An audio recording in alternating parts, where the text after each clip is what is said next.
First of all, congratulations for Sunday. Thank you. Back on the 5th of April 2019, you described your team as mentality monsters. Why? Because you'd just beaten Southampton by 3-1, and Mo and Jordan scored in the last 10 minutes to seal that win. Oh. So I just wonder now, mentality-wise, do you feel that you are at that level again?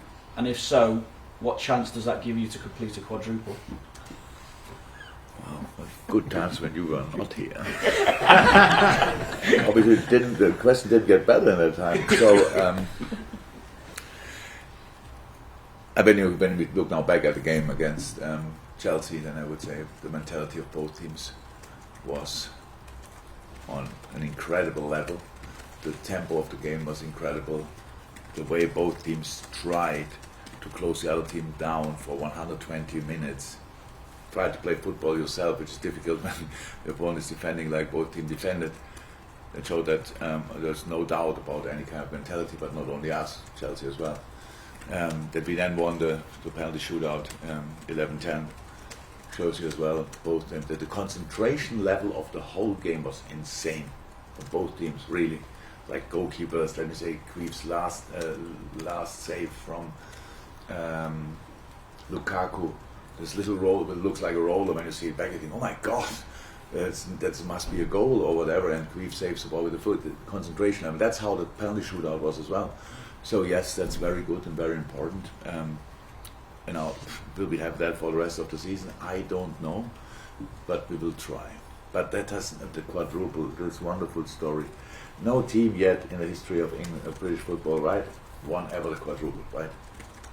Because it's really difficult. We won the Carabao Cup. We are behind City in the Premier League. We play Norwich tomorrow night after playing 120 minutes on Sunday. And we play West Ham.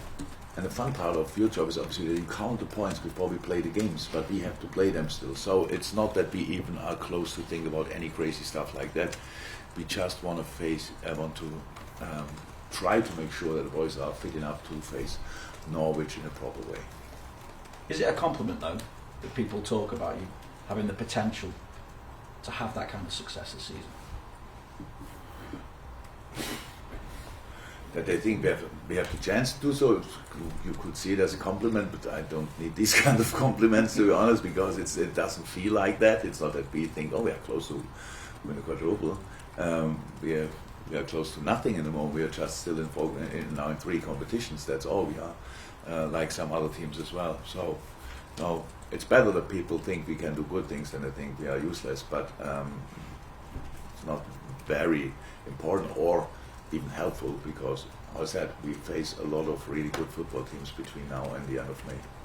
And just aside from the football, I just need to ask you about Harvey Elliott as well, because obviously we know that the FA have asked for his observations after he was shown holding a smoke flare in the celebrations. Have you had to speak to Harvey? What's your reaction to the FA's intervention, and do you have to remind Harvey of his responsibilities in a situation like this? Yeah. So I didn't speak to Harvey yet. Since I'm aware of it, I couldn't speak to him. Will I speak to him? Yes, maybe. But so Harvey is a very young man on the pitch, and outside he's still a little bit more a boy. So, but that's not a problem. He made a mistake, and only because of the the role model role we have as people working in public. Yeah, I understand 100%. I will tell him. I can promise he will not do it again. Do I think it was the worst thing that ever happened in the world of football? No. So, but yeah, I understand 100% why it's not okay. But in that moment, I got carried away. So, and I'm nearly 4 times as old as he is. So that can happen. But what I said, the best thing about making a mistake is don't do it again, and that you do not do it again. Terrific. Thank you. Julia, you're up next. Jurgen, how's Thiago? Because we saw Alisson on the... Oh, that wasn't a good face. Sorry, what was the rest of it? I was going to say, so Alisson consoling him on the bench, obviously before the final because he couldn't He's play. not crying anymore, so if you mean that. So, come on, that's a very emotional moment. We were all surprised. I came in the dressing room and I watched the whole warming up, didn't see anything. And then we come in and he's on the bed and the physios tell me he feels something, which is not good, obviously, in a hamstring. And then we had to make the decision that he cannot start. At this moment, when you are that close to play a final, and for the one player who won probably the most silverware in the whole squad, or as much as the whole squad together, showing them this kind of emotion, I didn't like that he didn't feel that good, but the desire to play a final I liked a lot. But he's fine again, but not fit again. How long is the absence likely to be? You know, always you don't know that exactly. Weekend, not sure. Maybe Milan. After that, definitely. Thank you. We go to Ian from TalkSport for a question on the Zoom, and then to James from Merseyside back in the room. Hi, Jurgen. Congratulations again Thank on you. Sunday. Thank you. Your team obviously are very hungry to win silverware. So how do you dampen down their excitement about hearing people talking about the quadruple? And how do you stop yourself from getting too far ahead of yourself and thinking about quadruple? I don't have to stop myself, and the boys not as well. So it's really, I'm not sure how you all get to that story, because okay, the only team who could win the quadruple is us because we won the first competition. That's easy. So, but even Chelsea, with all the City, with all the quality they have, in the last 3 years, couldn't win the quadruple, and it says pretty much everything. Because there's so many teams. So again, starting with Norwich, which is already the biggest problem we have, and then talking about West Ham and all these kind of things, and who's coming up, I don't even know. It's really difficult, and that's why nobody has to dump any kind of excitement down. It's just the reality. The reality to win something is that you have to be focused on the next step, and not on the one after that, so otherwise you will struggle, and that's what we do. Thanks, Ian. Okay, James Mountford in the room, please. Jurgen, I don't know if you're familiar with the English phrase "after the Lord Mayor's show," but No. How important is it that the team refocus for tomorrow's game against Norwich, and there's some tired legs in there as well after the 120 minutes? Can you say the phrase again? After the Lord Mayor's show, it sort of means coming down after a high. The most successful, or the most famous German manager, Sepp Herberger, said, "Before the game is after the game." Huh? So you don't understand that? Welcome on my planet. So no, but I think again. We will see. I don't think it's a big problem, because it's pretty rare that you win something and then the whole decisive part of the season is only starting. But the boys, I have so much faith and trust in them. They will not.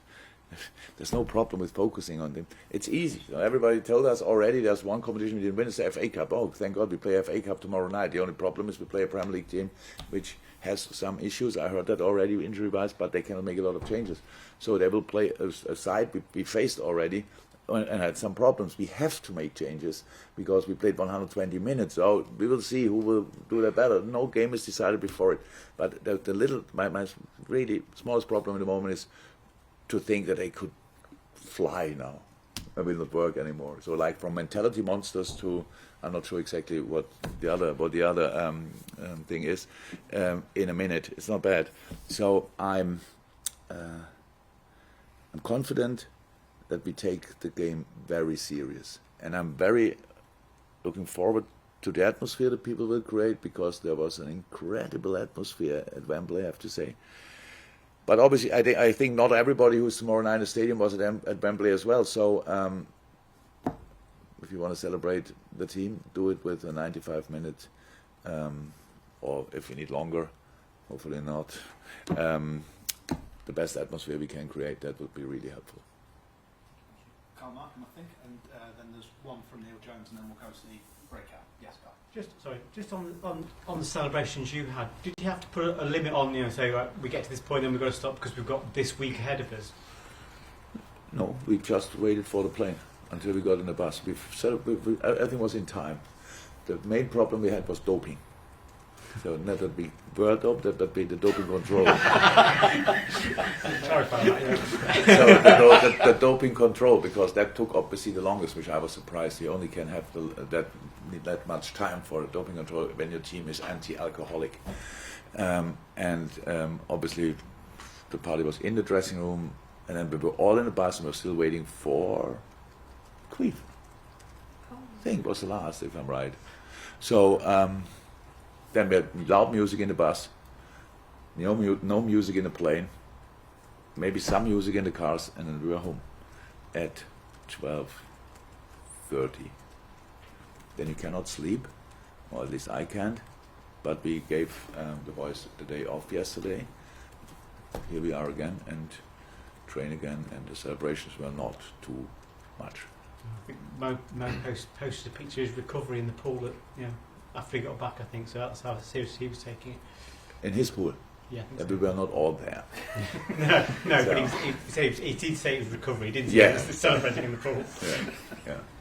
Right, we finished the open section, and we'll take just probably the ones in the room, actually, if possible, for the breakout. Neil, just That's about Luis Diaz. I mean, we've become used to signings maybe taking a while to get into the side regularly, but he just seems to have gone straight in as if he's been there, since it was good. pre-season. How pleased are you with him? And did he have a problem, or was it just fatigue when he came off the game?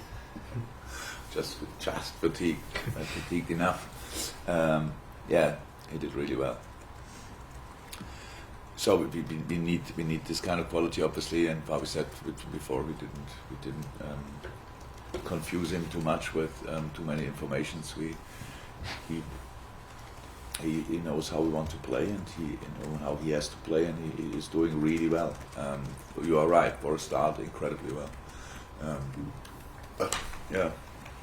Don't think too much about it, and just hope that it will stay like this as long as possible, or forever in the best case. No, he had nothing. We just took him off because, we saw now he gets tired, and he was tired earlier, but he still was fighting really hard. It was an incredibly intense game, I have to say. I'm not sure I saw that, but a final like this, where really, when one team is up, then obviously why should it be that intense? And one is managing the game and the other one is chasing it. In this game, both teams were going for it. The intensity was absolutely insane.